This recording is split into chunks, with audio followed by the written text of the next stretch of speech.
Darkside's just going to have a band right here for the time being.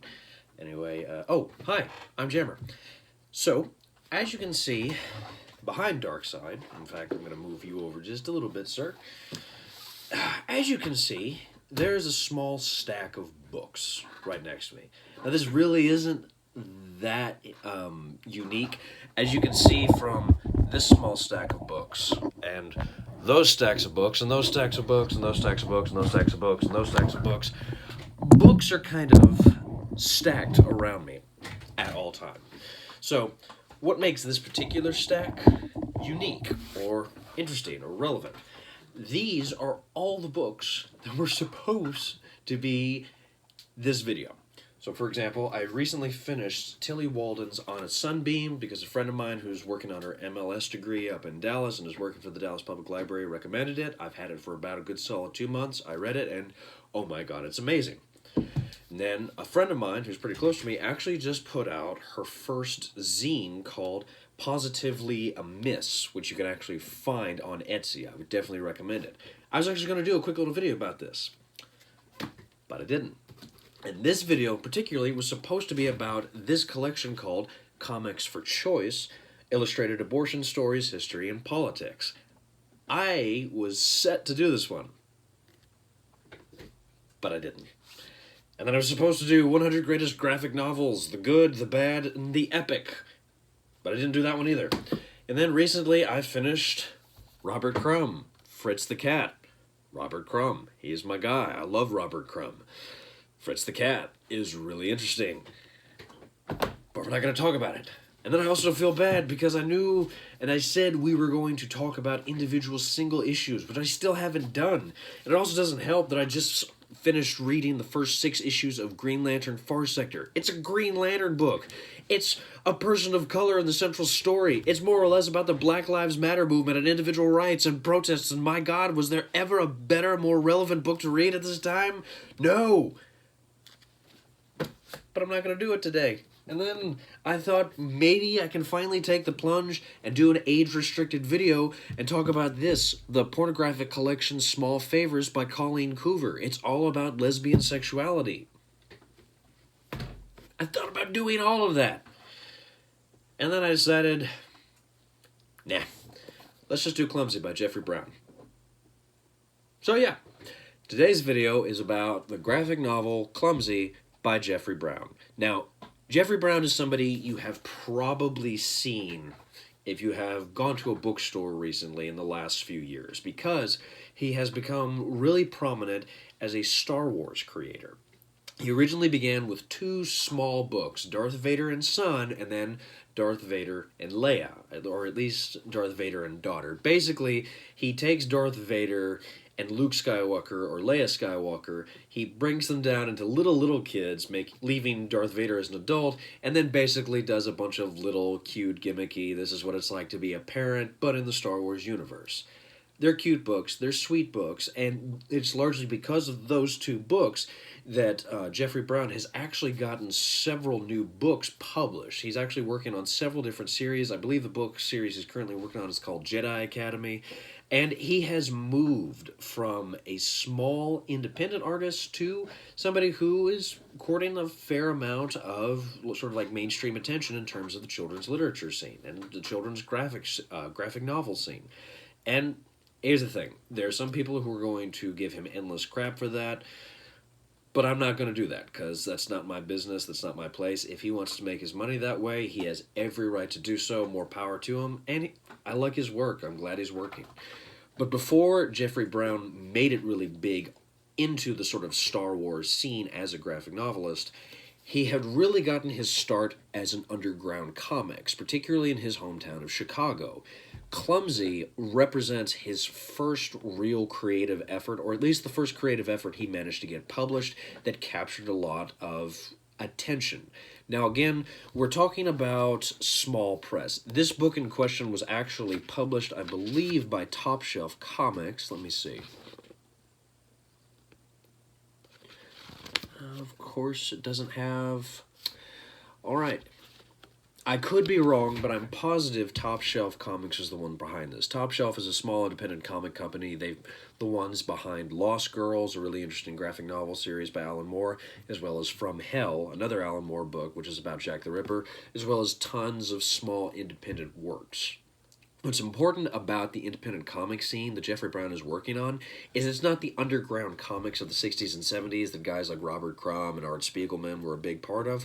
The independent comic scene that sort of exists today, while it is still open to exploring some of the difficult aspects of life, tends to be a little bit more tame and tends to deal a lot more with alienation of affection, relationships, societal alienation, isolation, loneliness, what have you. These tend to be stories that more or less tend to veer away from the superhero genre and instead focus more on introspective comics. Clumsy is the first, in fact, of an actual three-part series that Jeffrey Brown has produced. There is Clumsy, followed by Unlikely, and then followed by AEIOU. And you'll note, I'm holding these books up sort of side by side for a particular reason, because you'll observe each of these books is very significantly different in size. Part of that has to do a little bit with Brown's general approach to creativity, which I'll get about in a minute, but it also just sort of speaks to the nature of when we consider independent comics, we also have to recognize that printing costs are going to be very different. The approach to sort of selling to the reader is going to be very different. And again, just most importantly, more than anything else, be open to the fact that you're going to experience a comic in ways that you may not traditionally be aware of. Now, I've talked a fair amount now about Jeffrey Brown, who he is. Well, not so much about who he is. Like I said, he's an independent comic from Chicago. He actually taught at several universities. Of course, I don't remember any of them, but he actually has a website where you can find his work. I'll make sure to post a link to it in the description section below. Check it out. It's really amazing, and you can find access to all of his books. Now, with the understanding that Jeffrey Brown is an independent artist from Chicago and that his work tends to deal a lot with introspection, I want to talk a little bit about what is Clumsy actually about. And of course, as soon as I get back, I remember that he also wrote this graphic novel, A Matter of Life, which is about him growing up in a really Protestant, quasi-fundamentalist Christian organization and kind of reconciling the fact that I don't believe he's an outright atheist, I believe he's an agnostic, but it's a book that sort of balances his secular and spiritual, or really lack thereof, spiritual life. This is also a great book, and I fully intend to talk about it. But right now we're talking about Clumsy. Clumsy is specifically... how to say. So, again, Jeffrey Brown is a cartoonist. He worked primarily out of the Chicago scene. He was working for years trying to get his start. And as always, as any human being knows, when you're in a place for a while, you interact with other human beings. Occasionally, you meet one human being, or two, or three, but usually at least just one who you think to yourself, ooh, they cute. In fact, they really cute. I'd like to get to know them better. If they'd like to know me, of course. Hence the insecurity.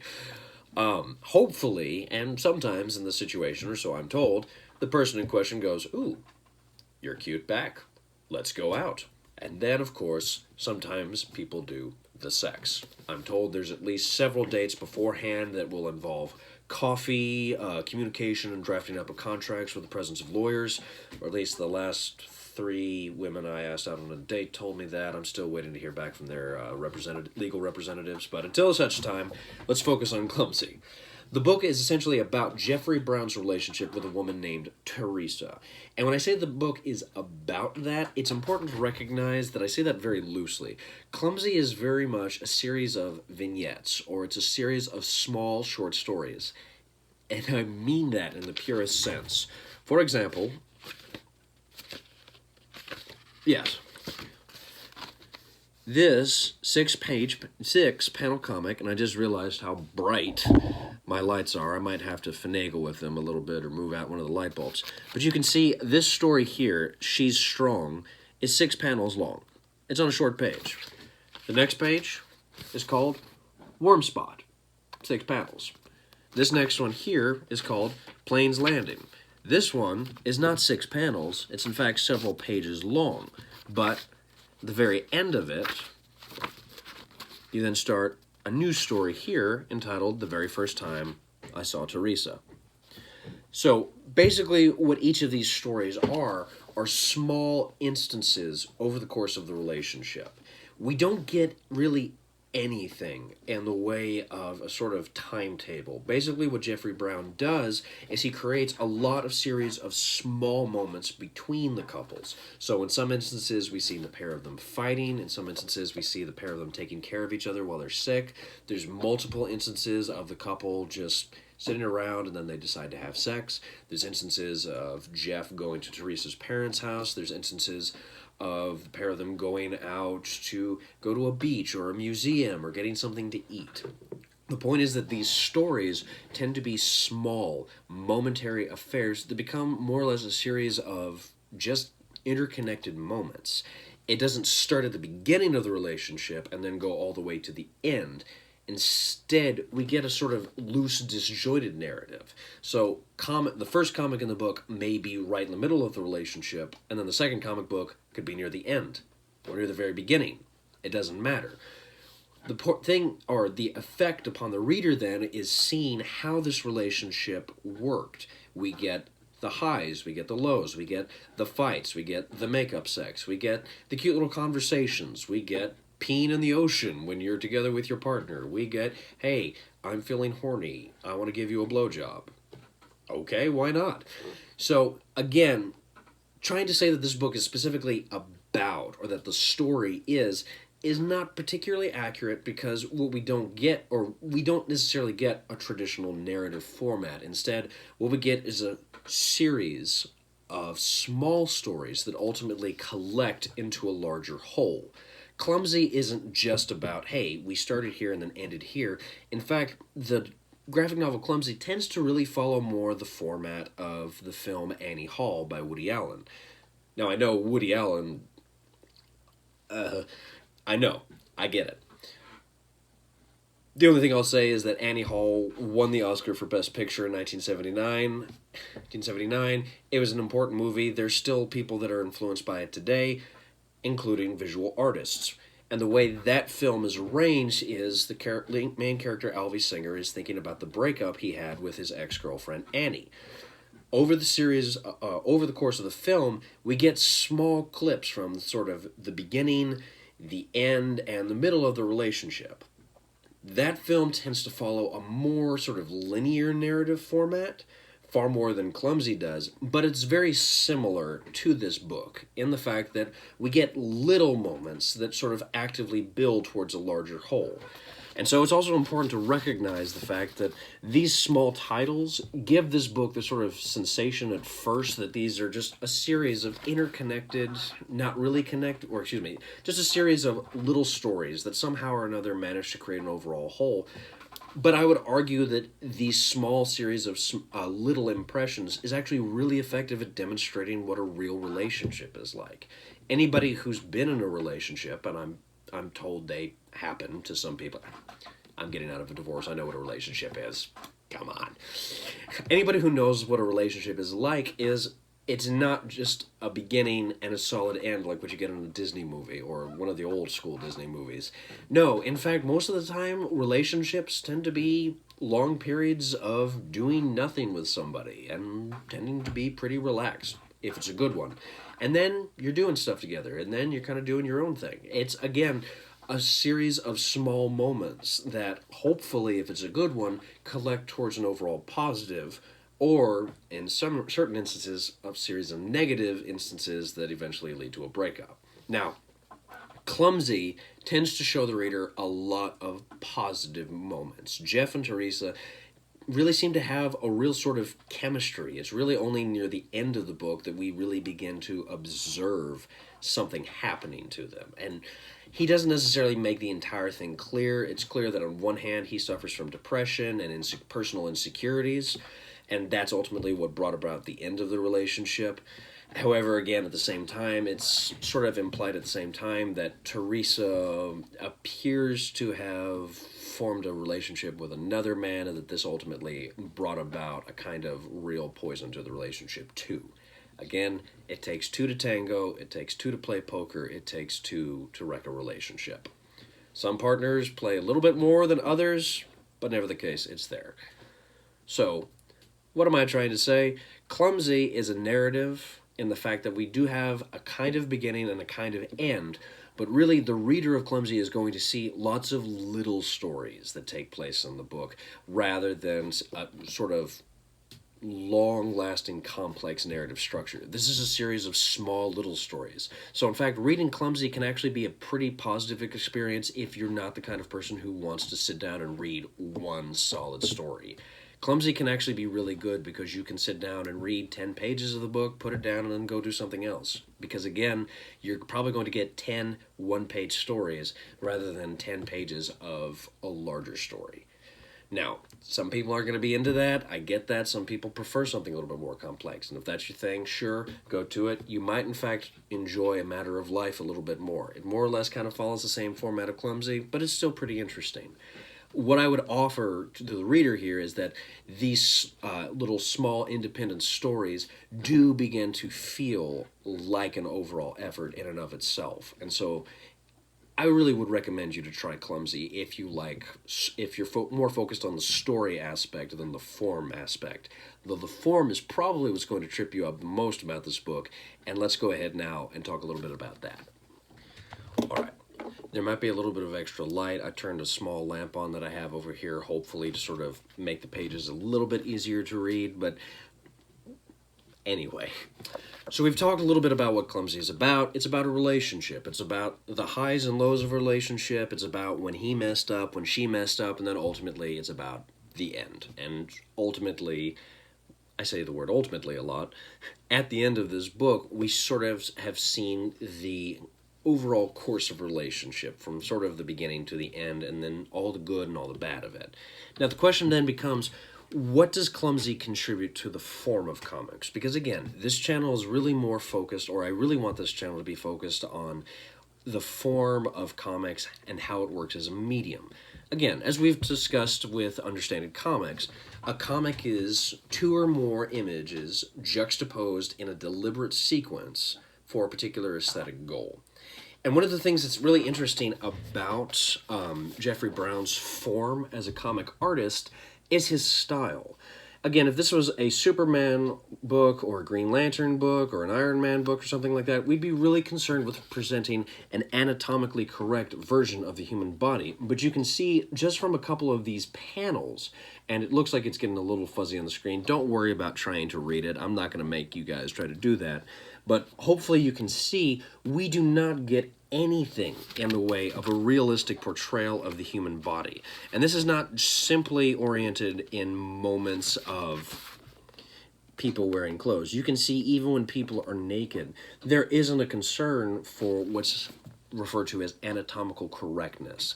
This is one of the sort of nice things for independent artists is there usually is not the same level of concern for anatomy that there are in more mainstream comic books. In something like a superhero comic book, we're concerned primarily with the physical body of the superhero. That's because originally and to this day, superheroes tend to be escapist fantasy. They're there to sort of help readers escape their own world and more or less just explore power fantasies. That's not necessarily a bad thing, and again, as always, I will fight to my last breath for the legitimacy of superhero comics.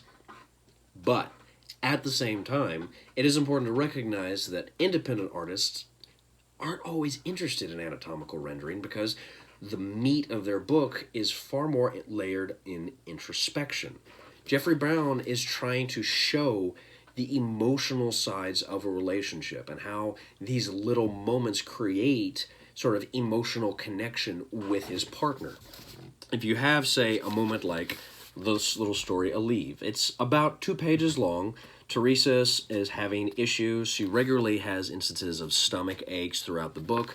And so this little book is her having a stomach ache, Jeffrey putting on some clothes, running across the street, grabbing a little thing of Aleve, and getting it for her. Again, we sort of observe at this moment not a grand dramatic episode, but a very realistic experience for anybody who's been in a relationship, because at some point, you or your partner were probably sick. And if your partner was a good partner, they would probably at that moment try to help you, because they are concerned about you. They care about you. They want to give you their time and energy.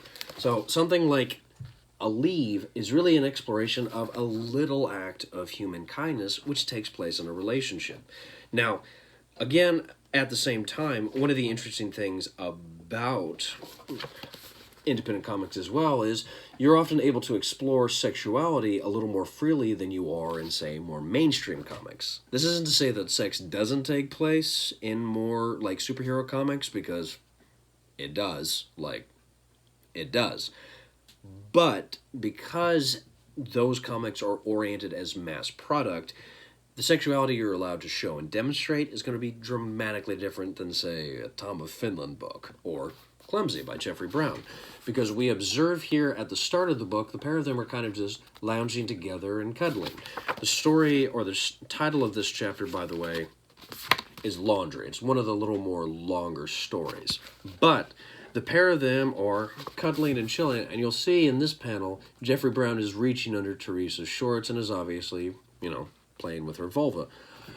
At this moment, we're able to observe a demonstration of sexuality, but rather than sort of heightening it into something dramatic or deeply sensual, we see more just kind of like the cuteness and coyness of it. And I haven't said it already, but Jeffrey Brown's style is very loose, very structured. You can see the panels are not arranged even with the page. In fact, this one's going off at a diagonal angle if you really open up the book and look at it. A lot of times there are lines that are sort of crossing over. He's clearly scratched things out, or he's sort of screwed up his arm while he's trying to draw it.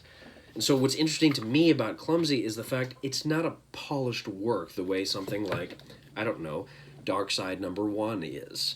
Again, this is a book that there's a lot of effort and concern going into the arrangement of the panels, the demonstration of anatomy, these huge multi-page explorations. This is very much a concerted work of a number of individuals. Whereas with Clumsy, Jeffrey Brown is literally just taking an empty piece of paper, writing stuff down, and if he messes up, it goes into the book. There's an honesty to the construction of Clumsy that I love immensely. I would rather... Oh, okay. There might be some rumbling. My neighbor's coming in the house next door. It's been raining here, so I thought it might be thunder for a second. Anyway, one of the things I really, truly love about Clumsy is the fact it's not clean. Or maybe to put it another way, it's rough. And I tend to prefer media that's rough. I prefer to see an artist's mistake. I prefer to see artists making things and not being part of a committee that oversees tiny details which then sort of coalesce into an overall whole. I'm not dumping on superhero comics, and now my dog's whining. What I'm trying to suggest here, what's really nice about the form of Clumsy, is it shows how an artist creates, and it shows an artist making a rough, and some might argue unfinished product, but I don't think it is. I think Jeffrey Brown's simplicity of line, the simplicity of the panels, because for the most part, there really isn't a lot of player experimentation with panel layout. Almost every page is usually about 6 panels laid out in this grid format. Occasionally, you get some experimentation and play, but for the most part, it's more or less just the same thing. Yeah, again, you can just look through the book and see just page after page after page. He's not really experimenting with panel layouts for the most part.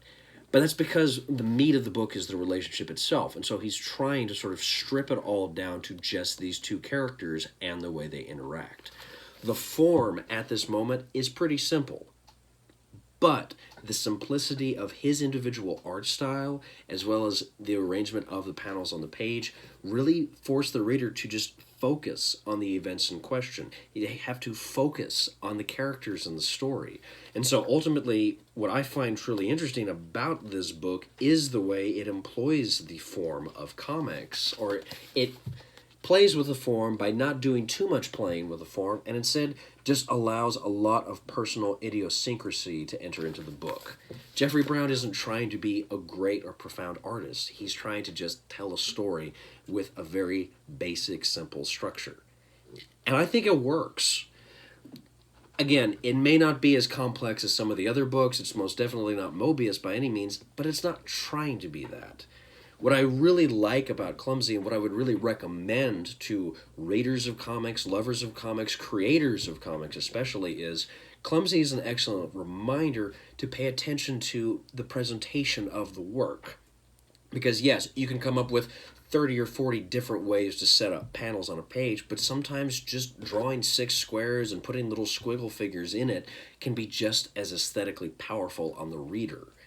Even if Clumsy didn't have like mind-bogglingly beautiful layouts and like landscapes and beautifully constructed characters, I still really loved reading this book because it's it's overflowing with honesty and humanity. And I think that's what's really important about the form of Clumsy is it's just sheer level of honesty.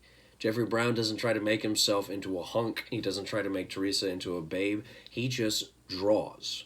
And that is what's really interesting and really powerful, and I would argue really important about how Clumsy contributes to the overall medium of comics.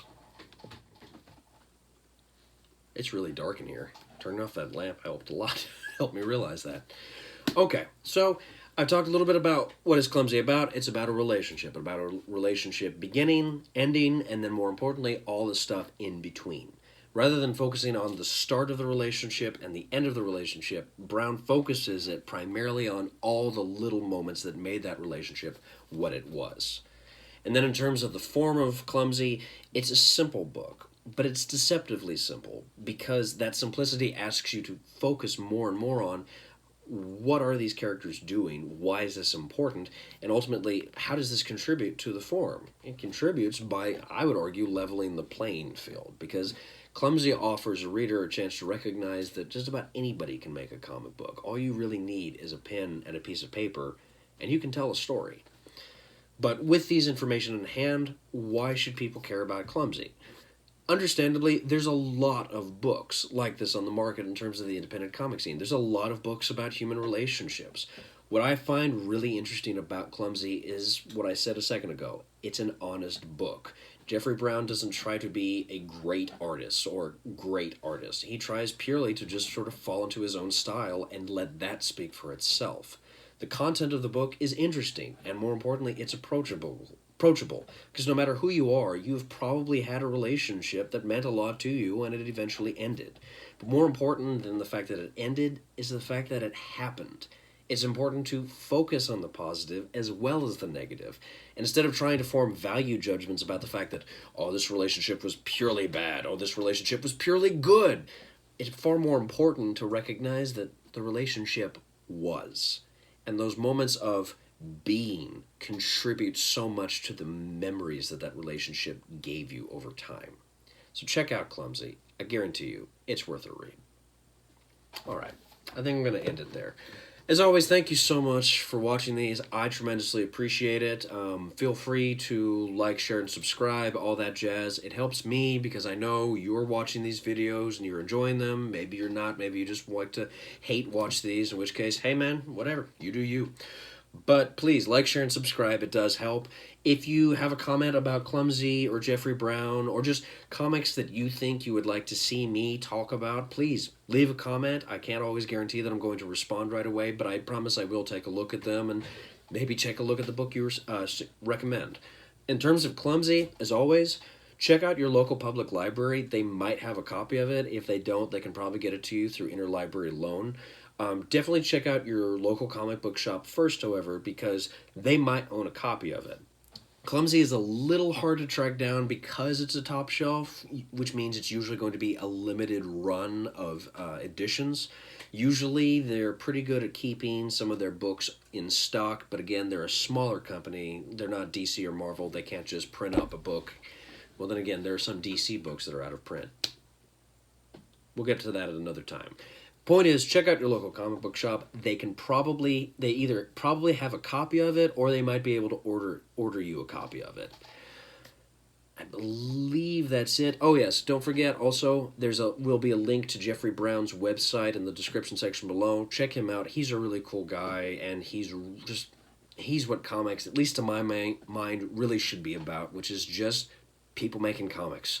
Which on the note of that, thank you again for watching. I truly appreciate it. Go read some comics.